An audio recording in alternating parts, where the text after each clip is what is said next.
Assalamualaikum warahmatullahi wabarakatuh. Alhamdulillahirabbil alamin. Assalatu wassalamu ala asrofil anbiya'i wal mursalin. Sayyidina wa maulana Muhammadin wa ala alihi wa sahbihi ajma'in amma ba'du. Sugeng salam pramuka. Para rawuh sing tak hormati, Bapak Ibu guru, Kakang Mbak Yu panitia, lan kanca-kanca pramuka sing tak tresnani. Sepisan ayo padha ngaturake puji syukur marang kehadiran Allah Subhanahu wa taala. Amarga saka rahmat lan karunia-Ne awak dhewe kabeh isih diparingi sehat lan bisa nglompo ing awan iki kanggo nglakoni kegiatan pramuka. Salawat lan salam tansah kita aturaken marang Nabi Muhammad sallallahu alaihi wasallam. Moga awak dhewe kabeh oleh syafaate.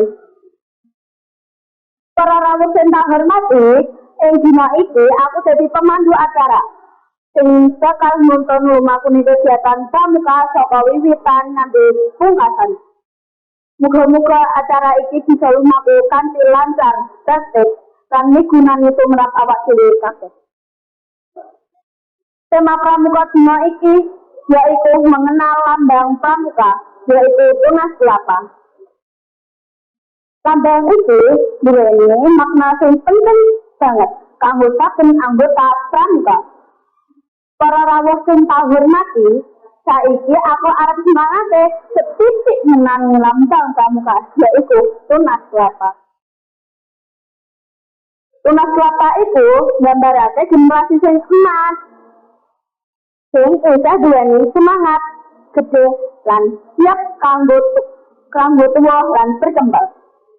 Wit kelapa bisa urip ing ndi wae, ing pesisir, ing dataran rendah, nganti ing papan sing panas.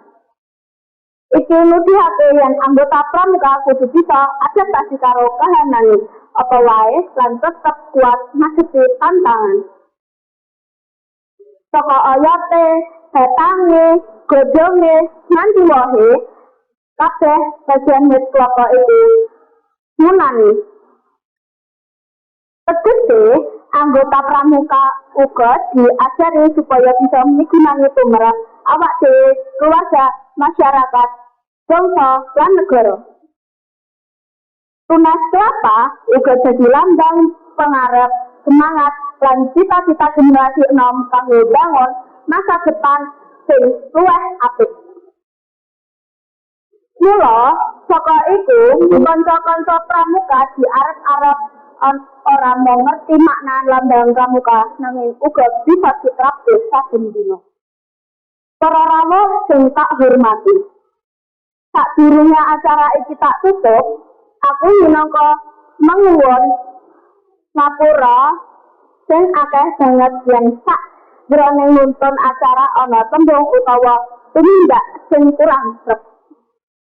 Uga kegiatan pramuka dina iki bisa diparingi manfaat ing lan ninggalake pesan apik kanggo awake dhewe kabeh.